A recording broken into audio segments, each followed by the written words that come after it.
हिंदी को सीखने वालों को और हिंदी से प्रेम करने वालों को मेरा हार्दिक अभिनंदन है। मैं एक पूरी की पूरी सीरीज लेकर आ रहा हूँ, प्रस्तुतियां लेकर आ रहा हूँ, जिसमें मैं हिंदी के विषय में चर्चाएं कर रहा हूँ। इससे पहले मैंने 4 प्रस्तुतियां प्रस्तुत की थी, जिसमें मैंने वर्णों के ऊपर विस्तार के साथ चर्चा की थी। तो उसके बाद वर्णों के बाद किसी भी भाषा को सीखने के लिए शब्द आते हैं।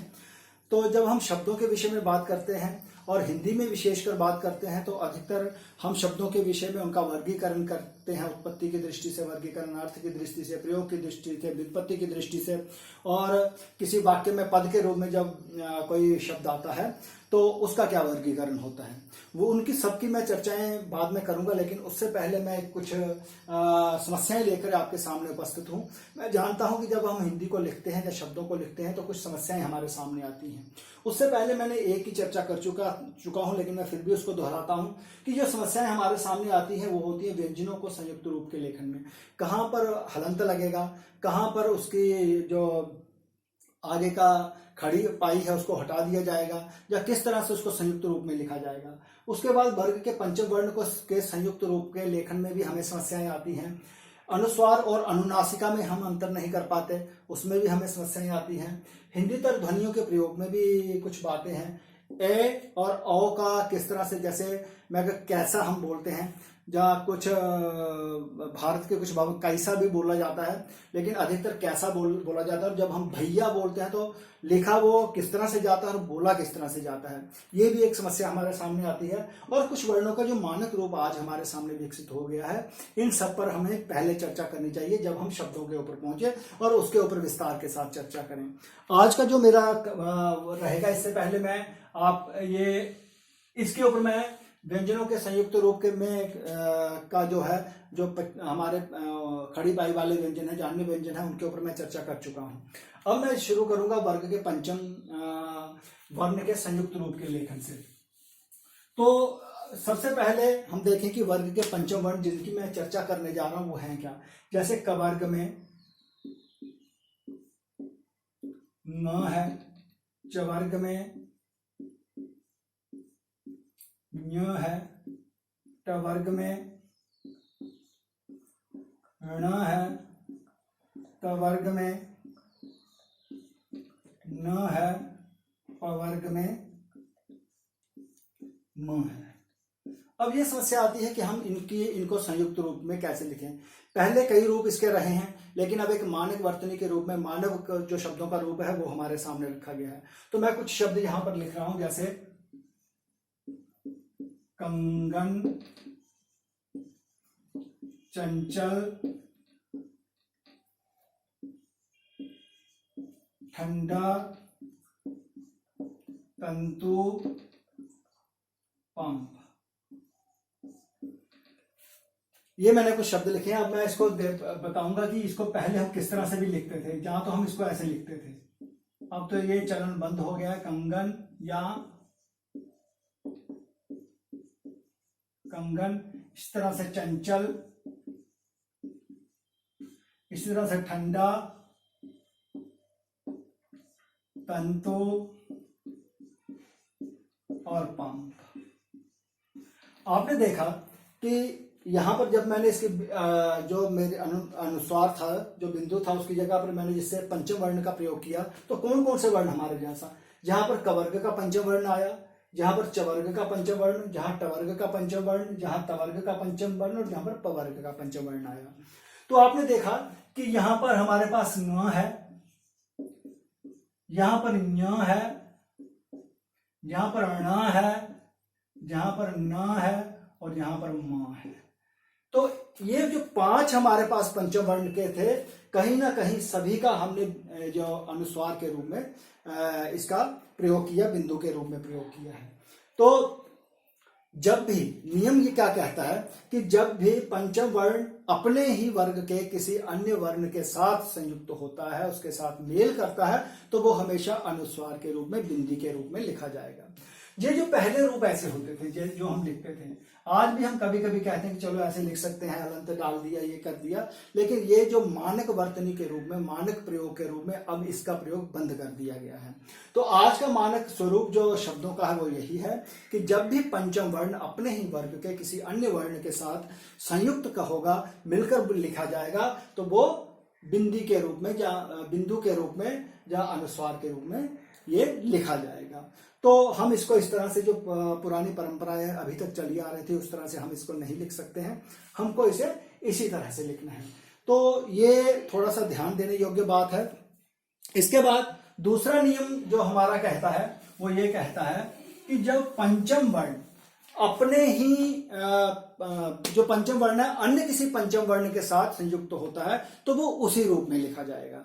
तो पहला नियम क्या था, जब पंचम वर्ण अपने ही वर्ग के किसी अन्य वर्ण के साथ संयुक्त होता है तो वह बिंदु के रूप में, अनुस्वार के रूप में लिखा जाएगा। एक दूसरा नियम क्या कहता है, जब पंचम वर्ण किसी अन्य पंचम वर्ण के साथ संयुक्त होता है तो वो उसी अपने ही रूप में लिखा जाएगा। जैसे मैं क्या लिखूं, अन्न,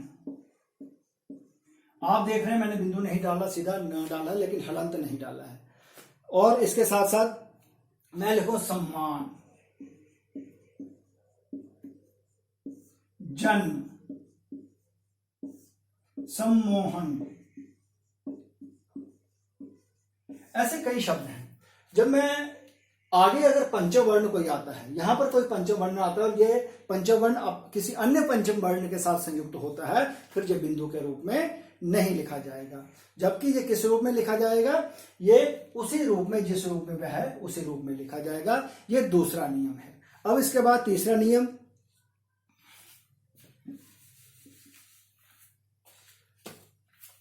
य, व और ह के साथ, इन तीनों वर्णों के साथ जब पंचम वर्ण संयुक्त होता है तो वह तब भी अपने ही रूप में लिखा जाता है। जैसे मैं लिखूं पुण्य, अन्वय। तो आपने देखा कि अगर सामने यह था तो जहां वह था तो जो पंचम वर्ण था वो बिंदु के रूप में नहीं लिखा गया। या मैं लिखूं नन्ही,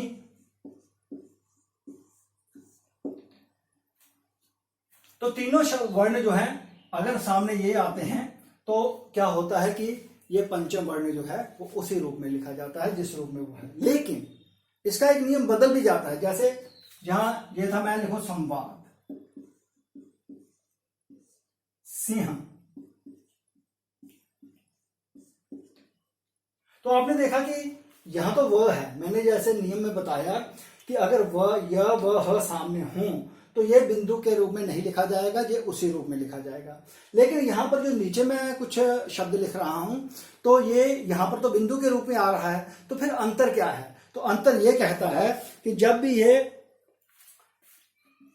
श, स, ह अगर इससे इस तरफ आ जाएं, इस तरफ, बिंदु से इस तरफ अगर ये वर्ण आते हैं, इवन के श भी कई जगह हो सकता है, ये वर्ण अगर आ जाते हैं तो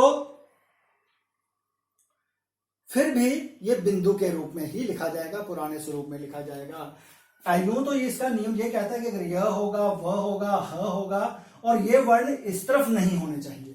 अगर ये वर्ण है तो फिर से वो क्या है, बिंदु के रूप में ही लिखा जाएगा।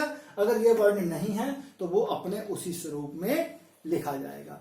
तो ये पंचम वर्ण जो था, हमारा वर्ग का पंचम वर्ण था, इसके लिखने के कुछ नियम थे तो जिनके विषय में मैंने आपसे बात करनी थी।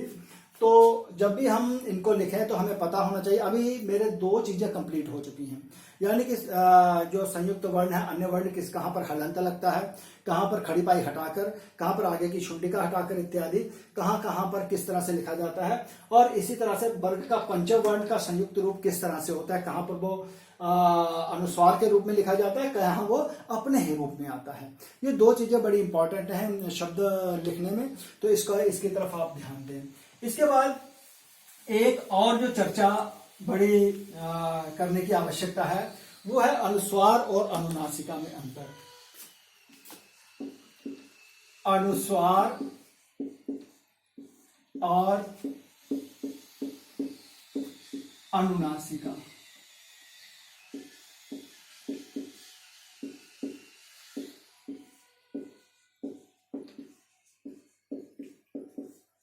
अंतर, अनुस्वार यानी जो हम ऊपर बिंदी डालते हैं, और अनुनासिका यानी जो हम चंद्र बिंदु डालते हैं। बड़ी जगह हमें परेशानी होती है कि चंद्र बिंदु और बिंदु में अंतर क्या है, तो इसके ऊपर भी थोड़ी सी चर्चा करने की आवश्यकता है। जैसे कि मैंने पहले जो शब्द लिखे थे, मैं फिर से वही लिख रहा हूं। क्या? कंगन, चंचल,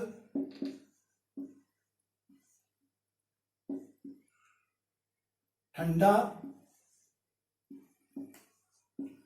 तंतु और पंप। जहां सभी जगह पर मैंने चंद्र बिंदु नहीं डाला है, यहां पर मैंने अनुस्वार डाल दिया। और जब मैंने इनको तोड़ा था तो क्या लिखा था? कंगन, चंचल, ठंडा, तंतु और पंप। तो ये इसका मानक रूप है। इन चीजों को अभी हम इस तरह से नहीं लिखते हैं, लेकिन समझाने की दृष्टि से मैं आपसे बात कर रहा हूं कि आपने देखा कि ये जो मैंने बिंदु लिखा हुआ है, ये कहीं ना कहीं वर्ग का पंचम वर्ण है। जब हम इसको बोलते हैं, हम इसको बोलना, ये जो क है ये मुख की ध्वनि है, ये जो ङ है ये नासिका है, और आगे जो ग है ये भी मुख की ध्वनि है। इसी तरह ये सभी जगह, यहां पर च मुंह से बोला जाएगा, ञ नासिका से बोला जाएगा, च अगला फिर से मुंह से बोला जाएगा। इसी तरह ठंडा में ठ मुंह से बोला जाएगा, ण जो बीच में आया हुआ है बिना स्वर के उसको नाक से बोला जाएगा, डा को फिर से मुंह से बोला जाएगा। कहने का तात्पर्य यह है कि इस बिंदु की अपनी एक स्वतंत्र सत्ता है। आरंभ में भी अंग आज जब पढ़ा था, मैंने कहा था ये अयोग वाह है, ये योग नहीं करते, इसकी स्वतंत्र सत्ता है। पहले वाला वर्ण भी अपने आप में स्वतंत्र है, न अपने आप में स्वतंत्र है, और अगला वर्ण भी अपने आप में स्वतंत्र है। तो ये दोनों वर्ण स्वतंत्र है, लेकिन जब हम इसको बोलेंगे सिर्फ तब हम नाक से अपनी प्राणवायु को निकालेंगे। लेकिन जब हम अनुनासिका की बात करते हैं, मैंने लिखना है आंख। ये जो अनुनासिका चंद्र बिंदु है ये इस वर्ण को ही नासिक्य बना देता है। अर्थात ये हमें आ को मुंह से नहीं बोलना है, अभी तो इसी को नाक से बोलना है। गांधी, आंख। तो ये चंद्र बिंदु वर्ण को ही अनुनासिका बना देता है, जबकि बिंदु की जो अनुस्वार की है उसकी अपनी स्वतंत्र सत्ता होती है। फॉर एग्जाम्पल मैं लिखता हूं, यहां एक मैं वाक्य लिखता हूं,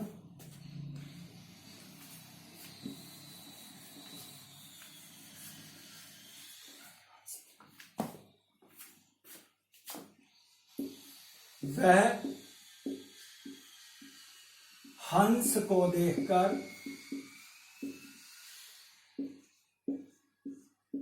हंसने लगा। यहां पर ह जो होगा वो हमारे मुंह से बोला जाएगा, ये जो बिंदु है ये नाक से, हंस, और स फिर से मुंह को देकर। लेकिन ये चंद्र बिंदु इसको ह को ही नासिक्य बना देगा, ह को ही नाक से बोला जाएगा। तो ये चीजें जो हैं आपके ध्यान में होनी चाहिए। यहां पर भी हमें वर्ण को नासिक्य बनाने की आवश्यकता हो, वहां पर चंद्र बिंदु का प्रयोग होता है, जबकि ये बिंदु जो है जिसकी अपनी स्वतंत्र सत्ता होती है। अब इसको हम चंद्र बिंदु तो लिखते हैं, लेकिन ये दोनों का जो प्रयोग होता है यथा स्थान अपने अपने स्थान पर होता है, दोनों एक दूसरे के स्थान पर नहीं आ सकते। लेकिन जब भी किसी मात्रा का प्रयोग, जैसे मैं लिखूं नहीं, और अगर मात्रा सामने आई हुई है तो फिर ये चंद्र बिंदु नहीं लिखा जाएगा, ऐसे नहीं लिखा जाएगा, ये गलत है। हम इसको बिंदु के रूप में, यानी चंद्र बिंदु हटाकर बिंदु लगा देंगे। तो कहने का तात्पर्य यह हुआ कि बिंदु और चंद्र बिंदु में क्या अंतर है? बिंदु की अपनी एक स्वतंत्र सत्ता है, वो किसी वर्ण के लिए आया हुआ है, जबकि चंद्र बिंदु जो होता है वह एक वर्ण को ही नासिक्य बना देता है। तो ये इसके ऊपर आपको पता होना चाहिए थोड़ा सा, चंद्र बिंदु और बिंदु में क्या अंतर होता है। उसके बाद कुछ हिंदी तर ध्वनि है, उसके विषय में मैं बात करूंगा।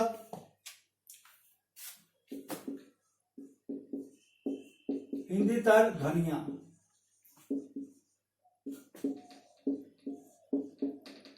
देखिए कुछ ध्वनियां हमारे विदेशों से आई, जैसे मैं बात करूं राज और राज, ज, ये ध्वनि हिंदी वर्णमाला में नहीं थी। तो हमने क्या किया, एक उस वर्ण के उच्चारण के लिए, उस ध्वनि के उच्चारण के लिए हमने ज के नीचे एक बिंदी लगा दी, ज। तो नियम ये बनाया गया कि जहां पर तो अर्थभेद हो जाता है वहां पर ये बिंदी लगाना अनिवार्य है। जैसे हम लिखते हैं थे कलम, बेसिकली कलम को हम ऐसे लिखते हैं, लेकिन इसका सही जो उच्चारण कलम, तो उर्दू के लिए इसके अपनी ध्वनि चिन्ह है, लेकिन हिंदी में उसके लिए नहीं था, तो कलम ही लिखा जाता था। लेकिन जब प्राचीन थोड़ी देर जब हिंदी लिखने की परंपरा शुरू हुई तो उसको लिखने के लिए हम बिंदु लगा देते थे। लेकिन मानक वर्तनी के विकास के साथ साथ ये नियम बनाया गया कि अगर अर्थ भेद नहीं होता है तो बिंदु लगाने की आवश्यक, जैसे रफ्तार, रफ्तार अगर ये बिंदु ना भी लगाया जाए तो कोई फर्क नहीं पड़ता, क्योंकि अर्थ भेद नहीं होता है। और अगर जहां पर अर्थ भेद होता हो, राजा ने कई राज छुपा रखे थे, तो यहां अर्थ भेद हो जाता है। तो जहां अर्थ, जैसे खाना, खाना, खाना, खाने, खाना एक खाने वाला खाना, और कोई किसी अलमीरी का खाना, जैसे जिस तरह से हम बोल सकते हैं, तो उसमें अर्थभेद होता है। और यहां पर भी अर्थभेद हो तो इन ध्वनियों को, इस बिंदु को लगाने की आवश्यकता होती है। और जहां पर अर्थभेद ना होता हो वहां पर इन बिंदुओं को लगाने की आवश्यकता नहीं होती। अब एक और चीज जो मैं इसी के साथ साथ क्लियर करता चलूं, हमारे पास ए और ओ है। देखें, जब हम लिखते हैं कैसा,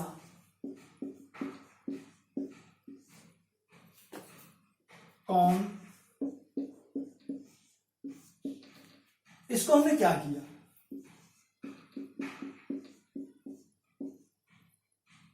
आगे ऐसा। लेकिन जब हम लिखते हैं भैया, जब हम इसको क के साथ ए मिलाकर क्या पढ़ रहे हैं, हम इसको बह नहीं पढ़ते, भैया नहीं बोलते, भैया बोलते हैं। किस लिए बोलते हैं? तो रूढ़ हो चुका है, जब हम भैया बोलते हैं भ प्लस ए करते हैं, और आप जानते हैं अ प्लस ए मिलकर ए बनता है, और इसको भी अगर हम तोड़ें तो अ धन ई बनता है। तो इस ए में कहीं ना कहीं अ और ई है। जब ये लिखने में तो हमने इसका विकास यहां तक कर लिया, लेकिन बोलने में कहीं ना कहीं हम अभी यहीं पर अटके हुए हैं। भैया ये गलत प्रोनाउंसिएशन नहीं है। अगर आप पूर्व भारत की तरफ जाएं, उत्तर प्रदेश के उस तरफ जाए, बिहार की तरफ जाए, तो वो कैसा ही बोलते हैं, कैसा, पैसा। लेकिन हमारे इधर उत्तर भारत में कैसा, पैसा इस तरह से बोला जाता है। लेकिन भैया बोलते समय हम इस तरह की ध्वनि का प्रयोग करते हैं। क्या कारण है? अ और ए का मिलाकर ए बनता है, अ और ए का मिलाकर ए बनता है, वही यहां संधि हुई है। और जब हम इसको लिखते तो हम ये हैं, लेकिन बोलने की बारी आती है तो भ ई आ बोल देते हैं। ये कब होता है? जब सामने या और व हो, ये दो हो, य हो तब भी ये प्रोनाउंसिएशन हो जाती है, और ओ के सामने व हो तब भी ये प्रोनाउंसिएशन हो जाती है। जैसे हम बोलते हैं कौवा,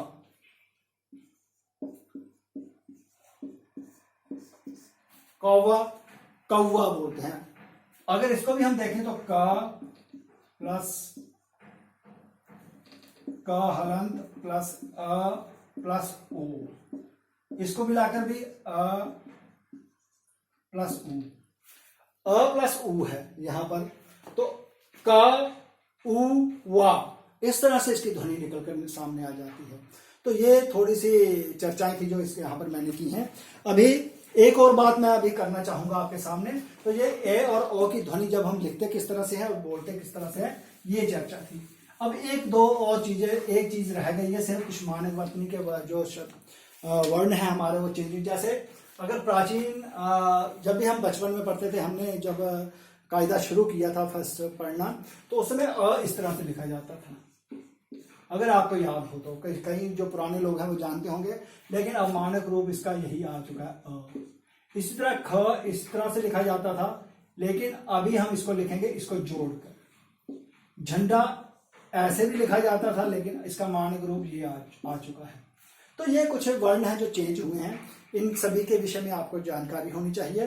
तो ये था एक छोटी सी मेरी परिचर्चा। जो भी हम लोग हिंदी शब्दों को लिखते हुए कुछ गलतियां करते हैं, जो हमें कुछ त्रुटियां महसूस होती हैं, जहां हमें लिखने में कुछ असुविधा होती है, तो उनके ऊपर मैंने विस्तार के साथ चर्चा की। आने वाले जो मेरे अगली प्रस्तुतियां होंगी उसमें हम शब्द के ऊपर ही विस्तार के साथ उत्पत्ति की दृष्टि से इसके कितने भेद होते हैं, व्युत्पत्ति की दृष्टि से कितने भेद होते हैं, प्रयोग की दृष्टि से या बनावट की दृष्टि से इत्यादि जितनी भी चीजें हम इनके ऊपर चर्चा करेंगे। तो मुझे उम्मीद है कि जितनी भी ये मेरी आज की चर्चा रही होगी ये आपको अवश्य ही लाभकारी होगी। अगर आपको लगे कि कुछ इसमें से आपको सीखने को मिला है तो मुझे प्रोत्साहित अवश्य कीजिए और मेरे चैनल को सब्सक्राइब कीजिए। धन्यवाद। Thank you.